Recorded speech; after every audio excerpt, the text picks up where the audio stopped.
नमस्कार, स्पॉटलाइट हरियाणा में आपका स्वागत है। मैं हूं वैशाली चौधरी। इस बार हम बात करेंगे लोकसभा चुनावों में हरियाणा में भारतीय जनता पार्टी के प्रदर्शन की, उन नतीजों की जिसने हमें चौंका दिया और उन डिफीट्स की, यानी जो बड़ी पार्टियां इस बार हरियाणा में प्रदर्शन नहीं कर पाई तो क्यों नहीं कर पाई। इन तमाम बातों पर हम विवेचना करेंगे, लेकिन सबसे पहले बात करते हैं देश के नतीजे पर।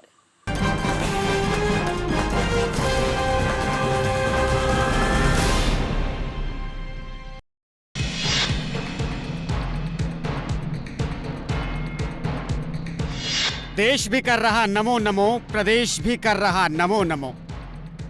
17वीं लोकसभा के लिए जो चुनावी बयार देश में बह रही थी, वो नतीजों का दिन आते आते चुनावी आंधी बन गई। और नतीजों के दिन वही चुनावी आंधी मोदी की आंधी बनकर सबको बहा ले गई।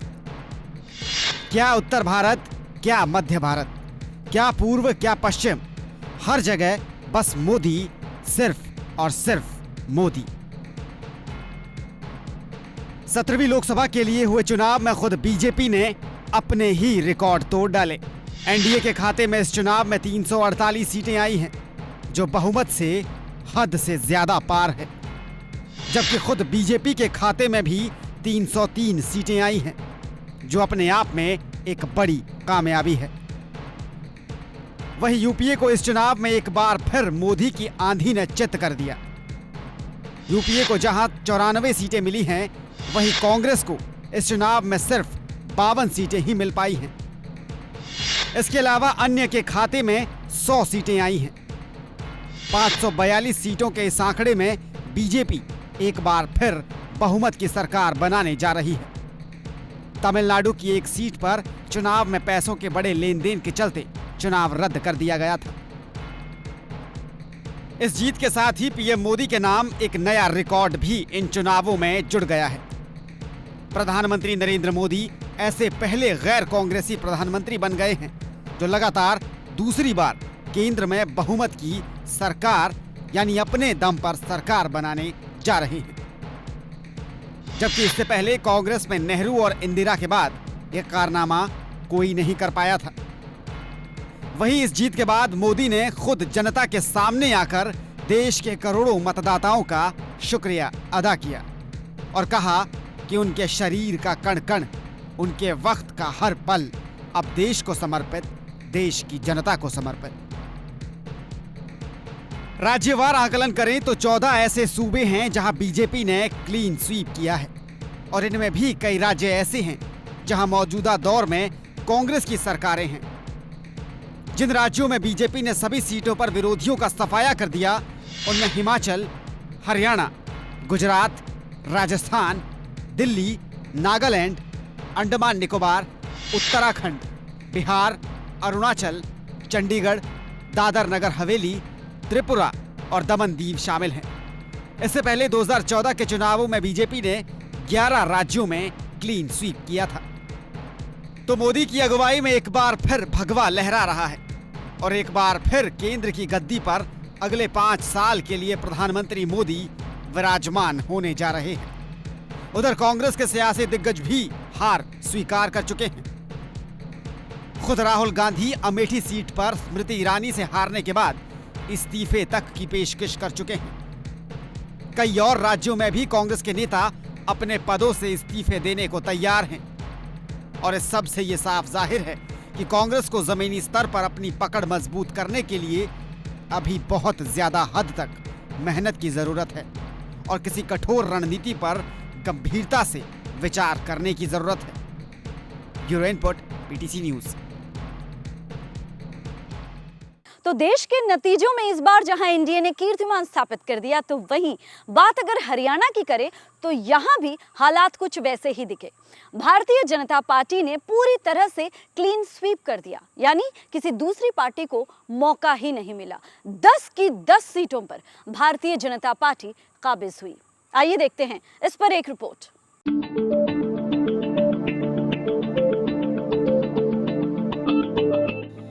मोदी की आंधी ने इस बार देश में जो किया सो किया, लेकिन हरियाणा की जो तस्वीर निकलकर सामने आई, उसने हर किसी को हैरान परेशान करके रख दिया।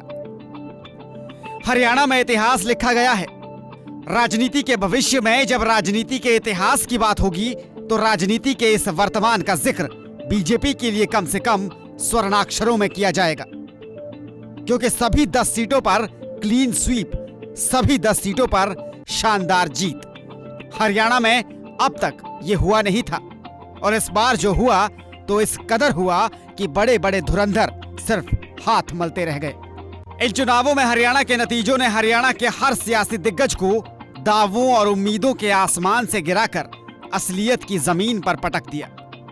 सोनीपत से भूपेंद्र सिंह हुड्डा बीजेपी के रमेश कौशिक से करीब 1,62,000 वोटों से हार गए, जबकि रोहतक में उनके बेटे दीपेंद्र हुड्डा खुद अपने ही गढ़ में कांटे की टक्कर में बीजेपी के अरविंद शर्मा से हार गए। वही अरविंद शर्मा जो कुछ ही वक्त पहले कांग्रेस को ही छोड़कर बीजेपी में शामिल हुए थे।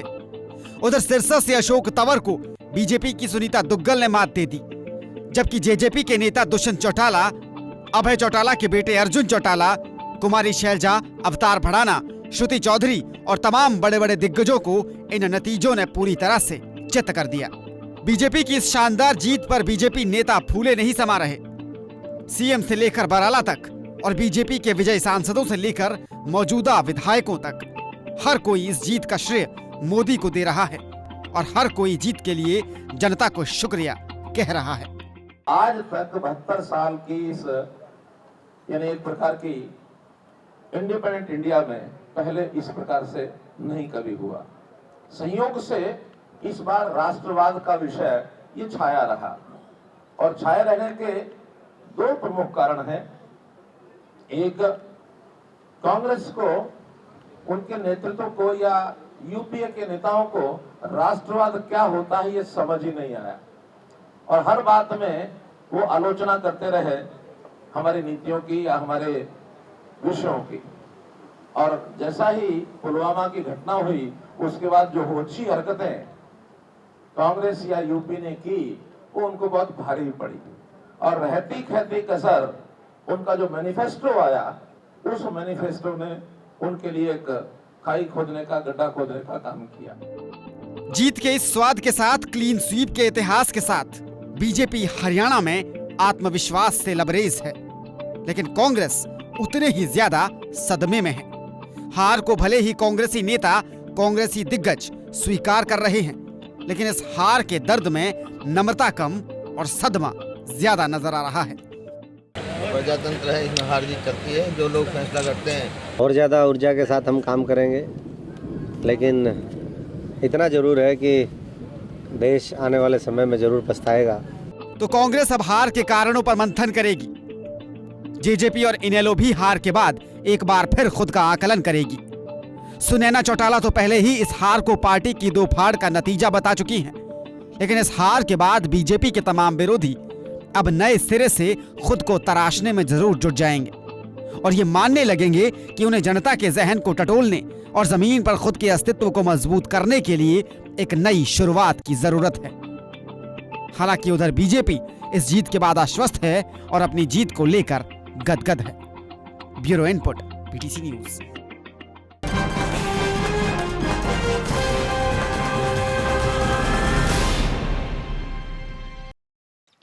रुक रहे एक छोटे से ब्रेक के लिए, लेकिन आप कहीं मत जाइए, क्योंकि ब्रेक के उस पार भी ये विश्लेषण और ये विचार विमर्श यूं ही जारी रहेगा।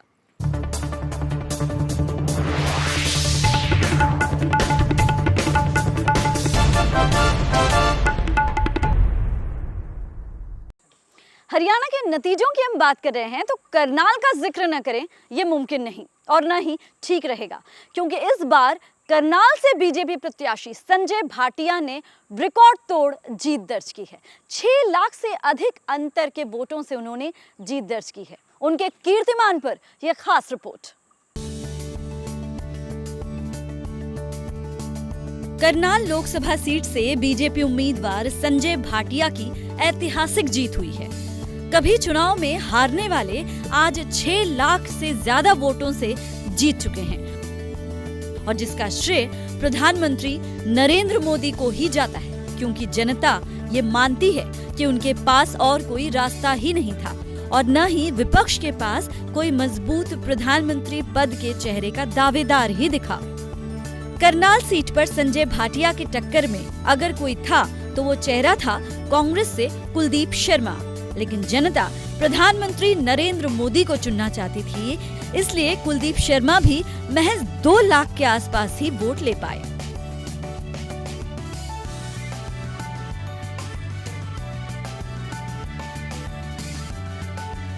पानीपत के रहने वाले संजय भाटिया संघ के पुराने कार्यकर्ता हैं। भाटिया 1994 में युवा मोर्चा पानीपत मंडल के महामंत्री बने थे। इससे पहले कॉलेज समय से ही भाटिया अखिल भारतीय विद्यार्थी परिषद से भी जुड़े रहे। 1999 में नगर परिषद के चेयरमैन चुने गए। पानीपत भाजपा के 2 बार जिला अध्यक्ष रह चुके संजय भाटिया को प्रदेश भाजपा किसान मोर्चे का अध्यक्ष पद भी दिया गया। साथ ही बीजेपी किसान मोर्चे की राष्ट्रीय कार्यकारिणी में भी संजय भाटिया रह चुके हैं।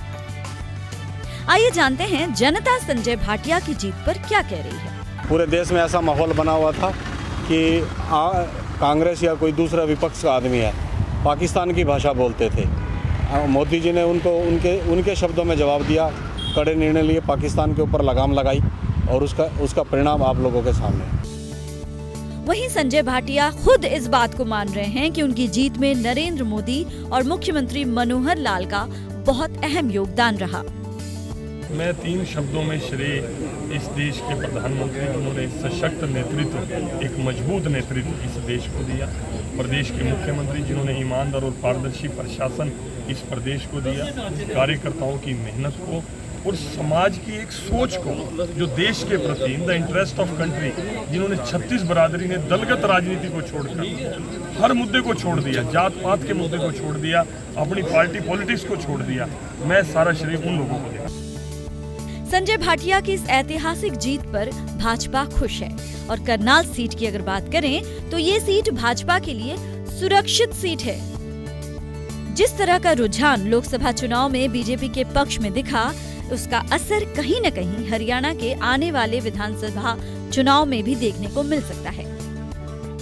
इस चुनाव के बाद ये कहा जा सकता है कि कांग्रेस की हालत आज हरियाणा में काफी खराब है।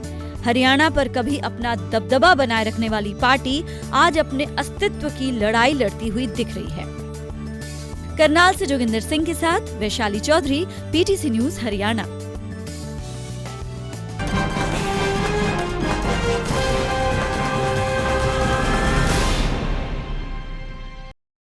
इस बार हरियाणा में एक और बड़ी दिलचस्प चीज देखने को मिली है और जो हैरान करने वाली भी है, यानी प्रदेश के जो बड़े दिग्गज खानदानी राजनीतिक परिवार थे उनका गढ़ ढह गया। चाहे हम हुड्डा परिवार की बात करें, चाहे देवीलाल, चाहे भजनलाल, चाहे बंसीलाल, किसी भी की बात करें, उनके चेहरों की चमक जो है वो फीकी पड़ती नजर आई और वो वोट बटोर नहीं सके। आखिर क्या वजह रही और क्या रहे नतीजे, आइए डालते हैं एक नजर। मोदी लहर का जादू एक बार फिर 2019 के लोकसभा चुनाव में देखने को मिला है। इस लहर में हरियाणा के दिग्गज राजनीतिक घरानों के किले ढह गए। हरियाणा के 4 पूर्व सीएम बंसीलाल, देवीलाल, भजनलाल और हुड्डा परिवार चुनाव हार गए। कुछ की तो जमानत तक जब्त हो गई। पूर्व सीएम देवीलाल के 3 पोते दुष्यंत चौटाला हिसार से, दिग्विजय चौटाला सोनीपत से और अर्जुन चौटाला कुरुक्षेत्र से चुनाव मैदान में थे। दुष्यंत और दिग्विजय जेजेपी की सीट पर चुनाव लड़ रहे थे तो अर्जुन इनेलो की सीट पर पहली बार चुनाव मैदान में थे। इनमें से महज दुष्यंत चौटाला अपनी जमानत बचा सके, बाकी दोनों की जमानत तक जब्त हो गई। सोनीपत से चुनाव लड़ रहे दिग्विजय चौटाला को महज 4.53% ही वोट मिले, तो अर्जुन चौटाला को 4.93% वोट हासिल हुए। वहीं दुष्यंत चौटाला को 24.51% वोट मिले। 2 फाड़ हुई इनेलो के लिए अब बड़ी चुनौती विधानसभा चुनाव है। 2 फाड़ होने के बाद दल की ताकत कम हो गई है, जिसका एहसास उन्हें इस चुनाव में हो गया है। इनेलो का एक भी उम्मीदवार अपनी जमानत बचाने में कामयाब नहीं हो सका। हरियाणा में दिग्गज नेता रहे भजनलाल के परिवार की ताकत भी हिसार में कम हो गई है और इसका उदाहरण बीते समय में हुए 2 चुनाव में देखने को मिला। यहाँ से चुनाव लड़े भजनलाल के पोते भव्य बिश्नोई तीसरे स्थान पर रहे। उन्हें महज 1,84,369 वोट मिले, जो कुल वोट प्रतिशत का 15.63 था। उनकी जमानत जब्त हो गई। बंसीलाल की पोती श्रुति चौधरी इस बार भिवानी से लोकसभा चुनाव लड़ रही थी। उन्हें भी हार का मुंह देखना पड़ा। यहां से चुनाव मैदान में डटे भाजपा प्रत्याशी धर्मवीर सिंह ने 4 लाख से ज्यादा वोट से जीत हासिल की। भिवानी कभी बंसीलाल का गढ़ माना जाता था, लेकिन पिछली 2 बार से सांसद धर्मवीर यहां जीत का परचम लहरा रहे हैं। वे बंसीलाल, उनके बेटे और पोती तीनों को चुनाव में हरा चुके हैं। ऐसे में आगामी विधानसभा चुनाव इनके लिए काफी चुनौतीपूर्ण होगा। इस लोकसभा चुनाव में भूपेंद्र सिंह हुड्डा और दीपेंद्र सिंह हुड्डा दोनों चुनाव मैदान में थे, जिसमें से भूपेंद्र सिंह हुड्डा सोनीपत से और रोहतक से दीपेंद्र सिंह हुड्डा दोनों ही हार गए। सोनीपत से हार मिलने के बाद भूपेंद्र सिंह हुड्डा के लिए एक बहुत बड़ी चुनौती आ खड़ी हुई है। हुड्डा को इस सीट पर भाजपा के रमेश कौशिक ने 1 लाख से ज्यादा वोटों से हराया है। तो वहीं बात अगर रोहतक लोकसभा सीट की करें तो दीपेंद्र हुड्डा आखिर तक कड़ी टक्कर देते रहे, लेकिन आखिरकार उन्हें भी हार का मुंह देखना पड़ा। Bureau report, PTC news, Haryana.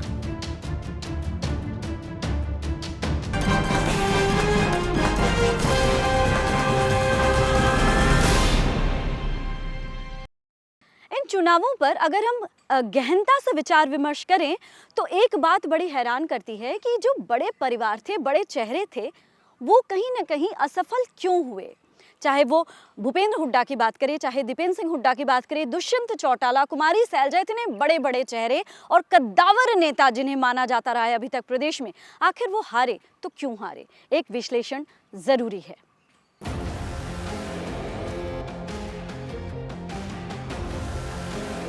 Lok Sabha चुनावों के बाद मनोहर लाल खट्टर के कद में इजाफा हुआ है। वहीं करीब करीब सभी बड़े विपक्षी नेताओं के भविष्य पर सवालिया निशान लग गया है।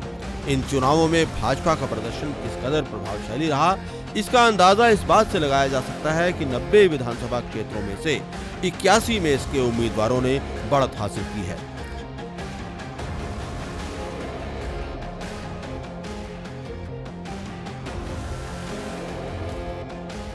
भाजपा की इस आंधी में भूपेंद्र सिंह हुड्डा, कुमारी सैलजा और दुष्यंत चौटाला जैसे दिग्गजों को तो हार का मुंह देखना ही पड़ा है, बल्कि कई और दिग्गज भी अपने अपने विधानसभा क्षेत्रों में बुरी तरह से हारते हुए नजर आए हैं। हरियाणा में इस बार मुकाबला भाजपा, कांग्रेस, इनेलो, जजपा आप गठबंधन और एलएसपी बीएसपी गठबंधन के बीच था।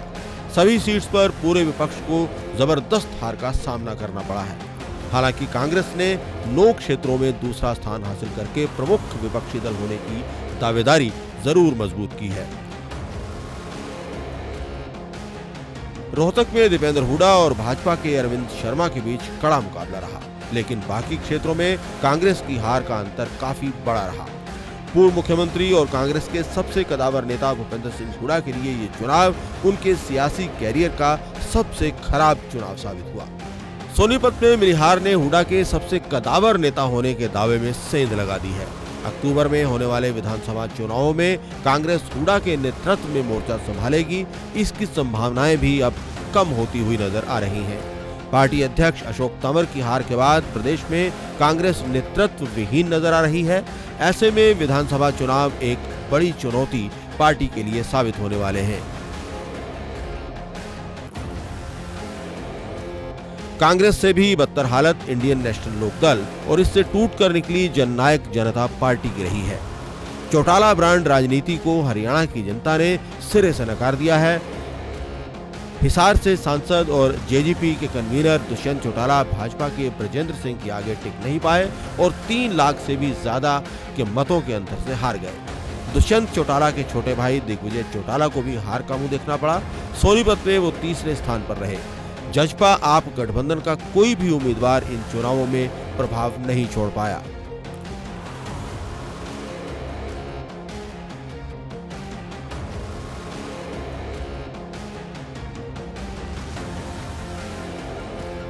इससे भी बुरा हाल इनेलो का रहा। पार्टी के सभी उम्मीदवार चौथे या पांचवें स्थान पर रहे। कुरुक्षेत्र विधानसभा क्षेत्र में मैदान में उतारे गए अर्जुन चौटाला 60,000 के आसपास ही मत हासिल कर पाए। INLD का कुल वोट शेयर 2% के आसपास रहा। भाजपा से अलग होकर लोक सुरक्षा पार्टी बनाने वाले राजकुमार सैनी को भी इस बार प्रदेश की जनता ने हाशिए पर धकेल दिया। बसपा के साथ गठबंधन भी सैनी को बचा नहीं पाया। बहरहाल अब नजरें विधानसभा चुनाव पर टिक चुकी हैं। लोकसभा चुनावों के परिणामों को अगर पैमाना माना जाए तो भाजपा की भारी जीत निश्चित लग रही है। पार्टी एक बार फिर मनोहर लाल खट्टर के नेतृत्व में चुनाव लड़ने वाली है।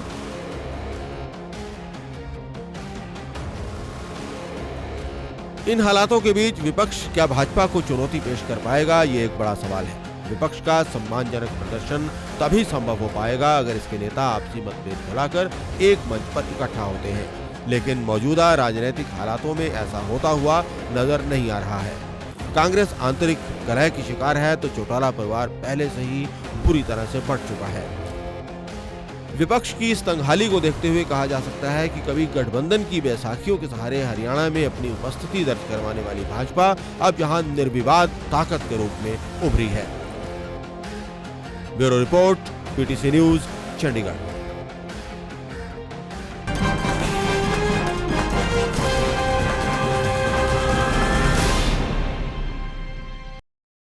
तो लोकसभा चुनावों में देश और हरियाणा के नतीजों पर हमारा ये विश्लेषण, हमारी ये खास पेशकश कैसे लगी हमें ज़रूर बताएं। आपके सुझावों का हमें इंतज़ार रहता है। अगले हफ्ते एक और मुद्दे के साथ आपके सामने हाजिर होंगे। तब तक के लिए इजाज़त दीजिए। नमस्कार।